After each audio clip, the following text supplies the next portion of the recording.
Profesor Dr. Haji Abdul Malik Karim Amrullah Datuk Indomo, populer dengan nama penanya Hamka. Beliau adalah seorang ulama, filsuf, dan sastrawan Indonesia.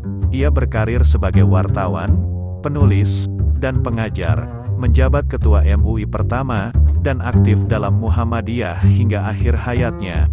Universitas Al-Azhar dan Universitas Nasional Malaysia menganugerahkannya gelar doktor kehormatan, sementara Universitas Mustopo mengukuhkan Hamka sebagai guru besar dan masuk dalam daftar pahlawan nasional Indonesia.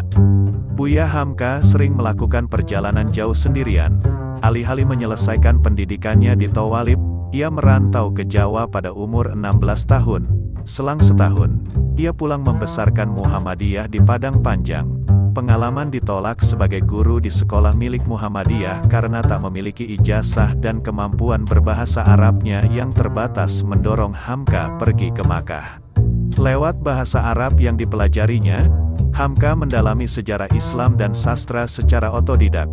Kembali ke tanah air, Hamka bekerja sebagai wartawan sambil menjadi guru agama di Delhi. Setelah menikah, ia kembali ke Medan dan memimpin pedoman masyarakat, lewat karyanya yaitu Di Bawah Lindungan Ka'bah dan Tenggelamnya Kapal Van der Wijk.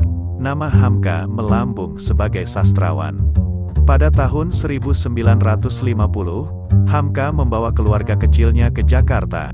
Semula, ia bekerja di Departemen Agama, tapi mundur karena terjun di jalur politik. Dalam pemilihan umum 1955, Hamka terpilih duduk di Konstituante mewakili Masyumi. Ia terlibat dalam perumusan kembali dasar negara. Pada masa Orde Baru Soeharto, ia mencurahkan waktunya membangun kegiatan dakwah di Masjid Agung Al-Azhar serta berceramah di Radio Republik Indonesia dan Televisi Republik Indonesia. Ketika pemerintah menjajaki pembentukan Majelis Ulama Indonesia pada 1975, peserta musyawarah memilih dirinya secara aklamasi sebagai ketua. Kesehatan Hamka menurun setelah mengundurkan diri dari jabatan Ketua MUI mengikuti anjuran Dr. Karnen Bratawijaya.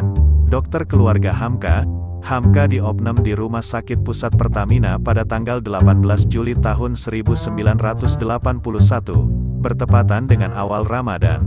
Pada hari ke-6 dirawat, Hamka sempat menunaikan salat duha dengan bantuan putrinya untuk bertayamum.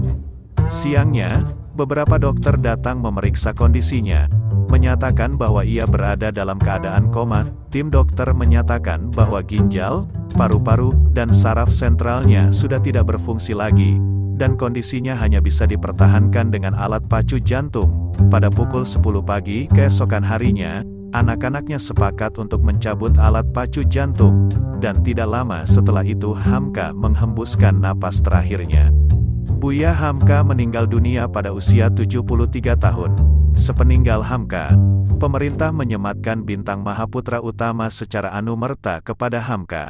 Sejak 2011, ia ditetapkan sebagai pahlawan nasional Indonesia. Namanya diabadikan untuk perguruan tinggi Islam di Jakarta milik Muhammadiyah, yakni Universitas Muhammadiyah Hamka. Dari syair berbahasa Minang, maka dinyanyikanlah lagu Selamat Jalan Buya untuk mengenang wafatnya Hamka. Novelis Akmal Naseri Basral, Haidar Musyafa, dan Ahmad Fuadi menulis novel tentang kisah perjalanan Hamka. Pada 2016, Majelis Ulama Indonesia berencana mengangkat kisah Hamka ke dalam film berjudul Buya Hamka. Beliau seorang otodidak dalam berbagai bidang ilmu. Hamka tercatat sebagai penulis Islam paling prolifik dalam sejarah modern Indonesia. Karya-karyanya mengalami cetak ulang berkali-kali dan banyak dikaji oleh peneliti Indonesia, Malaysia, dan Singapura. Tulisannya telah menghiasi berbagai macam majalah dan surat kabar.